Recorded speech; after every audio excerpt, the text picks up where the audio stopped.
పూరా local. Hello అండి, నా పేరు హైమ. నేను పుట్టపర్తి వెళ్ళి హైదరాబాద్ వస్తున్నాను. కర్నూలు దగ్గర మీకు యాక్సిడెంట్ అయింది కదండి. ఆ యాక్సిడెంట్ దగ్గర ట్రాఫిక్ జామ్, దూరంగా ట్రాఫిక్ జామ్ అయింది. ఎందుకు అంత జామ్ ఆగి ఉంది? సాధారణంగా అది ఆగే ప్లేస్ కాదు, ఆగి ఎందుకు ఉంది అని అడిగితే అప్పుడు నా పక్కన కూర్చున్నాడు కాబట్టి డ్రైవర్కి తెలుసు. డ్రైవరు అక్కడ కాలిపోతున్నట్టుంది మ్యామ్, బస్సు కాలుతుంది అక్కడ అన్నాడు. సరే గబగబా ఏదైనా హెల్ప్కి వెళ్దామా, అసలు ఏమన్నా పోలీసులు వచ్చారా లేదా అని నేను గబగబా కారు దిగి వెళ్ళానండి. వెళ్ళేసరికి బస్సు తగలబడిపోతుంది. కొంతమంది కింద కూర్చుని ఏడుస్తున్నారు, ఎవరెవరు ఉన్నారని ఏడుస్తున్నారు, కొంతమంది టెన్షన్ పడుతున్నారు, ఇలా ఉన్నారు. ఆ బస్సుకు సంబంధించిన వాళ్ళు అలా వాళ్ళ పరిస్థితి అలా ఉంది. ఇంకా మిగిలిన వాళ్ళ ఫోన్లు అన్నీ కూడా పాప అందులో కాలిపోయాయి. చాలామంది దగ్గర ఏమీ బయటకు వచ్చిన వాళ్ళ దగ్గర ఏమీ రాలేదు. అక్కడ ఉన్న మిగిలిన జనం అండి మొబైల్స్తో వీడియోస్ తీసుకుంటున్నారండి.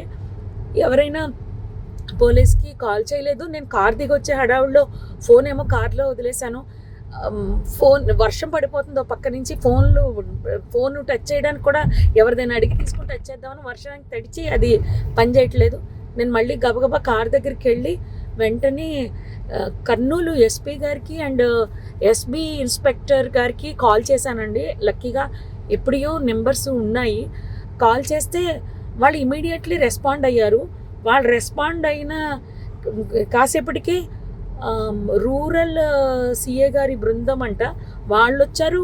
దాని ముందే ఫైర్ స్టేషన్ వాళ్ళు వచ్చేసారు. అండ్ ముందు ఫైర్ స్టేషన్ వాళ్ళని, నెక్స్ట్ ఫైర్ సిబ్బంది, నెక్స్ట్ అంబులెన్సు, పోలీస్ వారు వీళ్ళందరూ వచ్చేసారండి. అప్పటికే ఒక ప్రైవేట్ వెహికల్లో ఒక 6గురిని హాస్పిటల్ పంపించారు. నాతో ఇంకొక అతను ఎవరో హరీష్ అంట, ధర్మవరానికి చెందిన అతను. పాపం చాలా మంచి వ్యక్తి ఆయన కూడా. ఆయన ఒక 6గురిని ప్రైవేట్ వెహికల్లో ఎక్కించి పంపించారు. తర్వాత వీళ్ళు వచ్చాక ఒక 5గురిని అంబులెన్స్లో ఎక్కించడం జరిగింది. ఆయన తీసుకెళ్లారండి. ఆ తర్వాత ఈ లోపలనే మొత్తం ఎస్పీ గారు, పోలీస్ సిబ్బంది అందరూ వచ్చేసారు.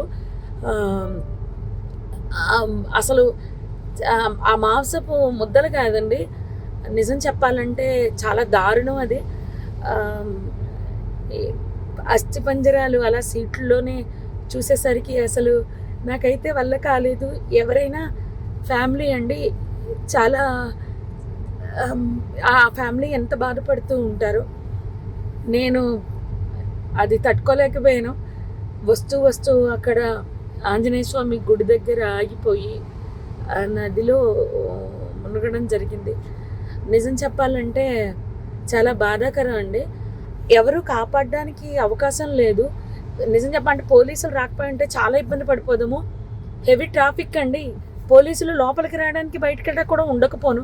ఆ ఇన్ఫర్మేషన్ ఇవ్వడంతో క్లియర్ చేసుకుంటూ వస్తూ మొత్తం లోపలికి వచ్చారు. అంతా ఆఫ్ చేశారు, మంటలు ఆఫ్ చేశారు. జరిగింది అయితే ఇదండి. ఆ బస్ కిందనే బైక్ ఉండిపోయింది. ఆ బైక్ని కొట్టేస్తే బైక్ అతను చనిపోయి రోడ్డు పక్కకి పడిపోయాడు.